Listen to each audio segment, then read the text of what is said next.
Mulund metro अपघात प्रकरणामध्ये महायुती सरकारनं मोठ्या मनानं त्या सल्लागार कंपनीला माफ केलंय. सरकारचं मन फार मोठं आहे, विशाल आहे. सगळ्या दोषी अपराध्यांना माफ करण्याची क्षमता त्या मनामध्ये आहे. आणि हा प्रकार पाहिल्यानंतर तो जानबुद्धोरे आरो चित्रपट आठवला. भाजपच्या राज्यामध्ये अशा घटना अनेक घडत आहेत, ज्यामुळे हा चित्रपट अधिकाधिक समर्पक होतोय. एखादी अशा तऱ्हेचा अपघात घडला, माणसं मेली की मोठ्या राणा भीमदेवी थाटामध्ये यायचं आणि घोषणा द्यायच्या, कठोर कारवाई केली जाणार आहे, काळ्या यादीमध्ये टाकू, एकालाही सोडणार नाही. मग छोट्या मोठ्या कर्मचाऱ्यांवरती कारवाई करायच्या, त्यांना अटक करायची, मग सांगायचं की चौकशी सुरू आहे आणि वाट बघायची की जनतेच्या विस्मृतीमध्ये ही घटना कधी जाईल. आणि जसं तर काही काळ गेला की मग राजरोसपणे मागच्या दारानं नाही, पुढच्या दारानं त्यांना प्रवेश करवायचा. हाच प्रकार इकडे घडलेला आहे.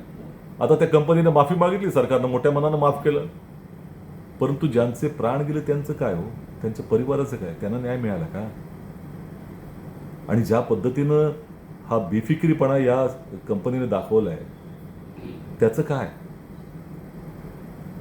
निश्चितपणे ह्या अत्यंत वेदनेनं प्रकाराचा आम्ही जाहीर निषेध करत आहोत. हा जो निलाजरेपणा, हा कोडगेपणा या सरकारमध्ये आलेला आहे, जनतेच्या न्यायालयामध्ये याला उत्तर मिळाल्याशिवाय राहणार नाही, एवढं मात्र निश्चित आहे.